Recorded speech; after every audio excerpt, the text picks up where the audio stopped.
Représentants des institutions républicaines ici présents, la Cour des comptes, la haute autorité de la communication. Excellences, Mesdames et Messieurs, les représentants des missions diplomatiques consulaires ainsi que les représentants d'organisations et institutions internationales accréditées auprès de la République de Guinée. Mesdames et Messieurs les hauts cadres de l'administration publique, de l'administration parlementaire, distingués invités en vos rangs, titres et qualités. À l'entame de cette importante plénière, qu'il me soit tout d'abord permis, au nom de l'ensemble des conseils nationaux et à mon nom personnel, de rendre grâce au Tout-Puissant Allah, dont la miséricorde incommensurable et la sagesse infinie ont permis que nous parvenions en paix et en toute responsabilité à cette autre étape cruciale du processus de refondation en cours dans notre pays. En effet, l'examen ce jour du projet de loi spécial portant modalité d'organisation du référendum constitutionnel constitue un moment de grande signification. Il symbolise bien plus qu'un simple acte législatif. C'est un acte fondateur qui confère à notre processus constitutionnel un véritable véhicule juridique sûr, légitime et adapté pour porter devant le peuple souverain le fruit de longues réflexions, de débats intenses et de compromis historiques. Mesdames et Messieurs, la date du 21 septembre 2025 fixée par décret du président de la République pour la tenue du référendum constitutionnel marque d'ores et déjà une balise mémorable dans notre calendrier national. Ce rendez-vous attendu consacre une avancée décisive vers le retour à l'ordre constitutionnel voulu par le peuple et porté avec responsabilité par le chef suprême des forces armées, président de la République, le général d'armée Mamadi Doumbouya, dont la vision, le courage réformateur et la constance dans la rigueur demeurent pour nous tous un repère de leadership éclairé.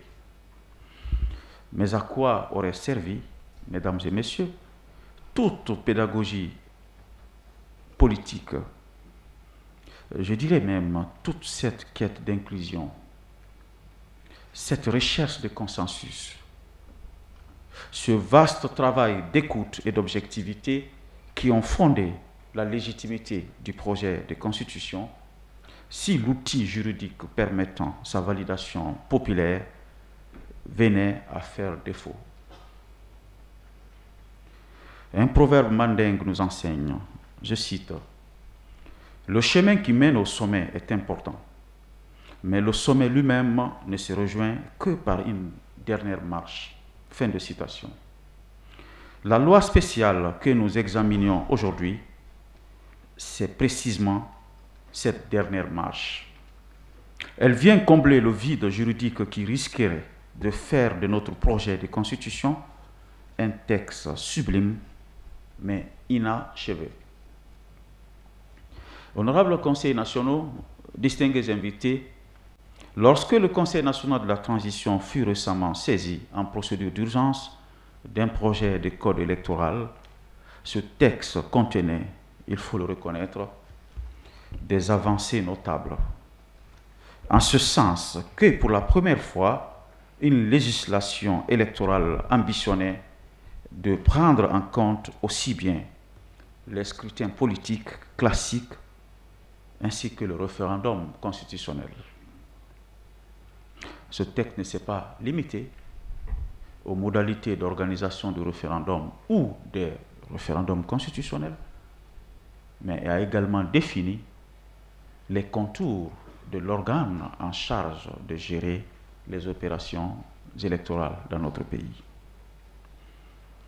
Et cet exercice de réforme aboutira inéluctablement à lutter contre l'inflation juridique. Un texte de loi qui prend en compte la question du référendum, mais aussi la question de l'organe en charge de gérer les élections. Cependant, le projet s'appuyait sur des mécanismes encore en gestation dans la future Constitution, alors que la norme supérieure en vigueur demeure la charte de la transition. Ce désalignement exposait le code électoral à un sérieux risque de censure du juge suprême ou de la Cour suprême. Car, comme l'enseigne le droit public, la norme ne peut s'inspirer que de ce qui n'est pas encore norme. Conscient de l'enjeu, le CNT a su faire montre de discernement sous l'impulsion de ses commissions compétentes et de ses techniciens. Il a décidé de différer l'examen du code électoral et de privilégier une démarche plus prudente, plus stratégique et plus responsable. L'élaboration d'une loi spéciale, autonome, exclusivement dédiée au référendum constitutionnel dont la date a été fixée par décret du président de la République. Cette option s'est révélée féconde. Elle a permis d'extraire du projet initial toutes les dispositions pertinentes relatives au référendum, de les soumettre à un travail d'harmonisation basé sur notre patrimoine normatif, le droit comparé et surtout la concertation active entre le ministère de l'administration du territoire et de la décentralisation qui y a apporté des amendements significatifs. Ainsi, nous soumettons aujourd'hui à votre appréciation, honorables conseils nationaux, un texte qui, par son contenu, sa clarté et son équilibre, est à la hauteur de l'exigence démocratique que nous portons. Mesdames et messieurs, les règles que cette loi consacre sont en parfaite adéquation avec notre réalité électorale et inspirées de notre histoire politique.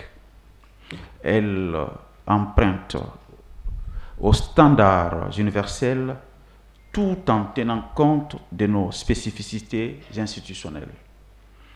Les organes désignés sont simples dans leur architecture, mais robustes dans leur mission. Leur aménagement vise à garantir efficacité opérationnelle, indépendance et transparence dans l'exercice de leur mission, qui sont des gages d'un référendum crédible, accepté de tous. À ce titre, cette loi constitue également un texte grandeur nature, un indicateur de notre capacité à organiser, dans un avenir proche, les autres échéances électorales nationales, telles que la présidentielle, les législatives et les locales, dans la même exigence d'intégrité et de crédibilité. L'histoire récente nous offre un exemple sur lequel on peut méditer. En 1999, la République fédérale du Nigeria, après des années de régime militaire, a organisé son retour à la démocratie par une transition dirigée, fondée sur une nouvelle constitution adoptée par voie référendaire. Le succès de ce référendum a servi de socle à la stabilité institutionnelle de ce grand pays frère et ami de la Guinée. De même, au Ghana, la transition de 1992 a été balisée par une loi référendaire claire, fruit de la logique que nous poursuivons ici, celle d'une transition solide tournée vers un avenir qui garantit inclusion et légitimité. Honorables conseils nationaux, notre responsabilité collective ne s'arrête pas à l'adoption de cette loi. Bien au contraire, elle ne fait que commencer. Car après l'adoption du projet de constitution et de la loi spéciale. Et une fois finalisé le projet de code électoral, viendra l'étape de vulgarisation du projet de nouvelle constitution. Cette étape sera déterminante. Il s'agira en effet de faire en sorte que chaque citoyen, chaque village, chaque quartier, chaque communauté comprenne l'importance du texte constitutionnel, s'approprie son contenu et participe au référendum en toute connaissance de cause. C'est pourquoi je vous invite, honorables conseillers nationaux, dès à présent, à nous mettre dans une posture de veille, de réflexion et d'engagement, car cette mission d'éducation citoyenne, et cette mission d'éveil, de conscience et de responsabilité, ce travail de terrain sera au cœur de la réussite du processus en cours. Mesdames et messieurs, je ne saurais conclure sans saluer l'esprit d'unité, de responsabilité et de patriotisme dont les conseils nationaux ont fait preuve, les membres et cadres du ministère de l'administration du territoire et de la décentralisation. Honorables conseillers nationaux, le 9 avril dernier, vous avez voté à l'unanimité le projet de nouvelle constitution. Ce geste fort, cet acte historique sera gravé dans l'histoire républicaine de notre pays.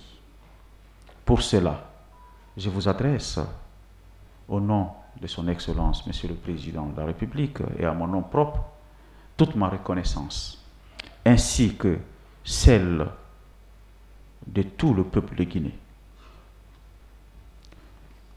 Je tiens également à remercier chaleureusement le gouvernement et le Premier ministre, chef du gouvernement, avec une mention spéciale au ministère de l'administration du territoire et de la décentralisation pour la qualité du dialogue institutionnel et l'esprit de collaboration empreint de proactivité qui a prévalu tout au long du processus. Je remercie également en votre nom, Monsieur le Premier Président de la Cour suprême, Monsieur le Président de la Haute Autorité de la Communication et leurs cadres respectifs pour leur collaboration et leur contribution de taille. À tous les partenaires techniques et financiers qui soutiennent moralement, techniquement, financièrement et matériellement le processus de refondation en cours dans notre pays. Honorables conseillers nationaux, sur ces mots, comme le dit le proverbe Soussou, celui qui plante un arbre aujourd'hui salue déjà l'ombre de demain. Fin de citation. En votant cette loi, vous plantez l'arbre de légitimité. Et c'est toute la nation qui demain s'abritera sous son ombre protectrice. Je forme avec donc le vœu que cette loi soit adoptée à l'unanimité dans le même élan de responsabilité républicaine et de fidélité à l'intérêt général de notre population qui nous anime depuis le début de cette noble mission. Vive la République, vive la refondation, vive la Guinée unie et souveraine. Je vous remercie pour votre aimable attention.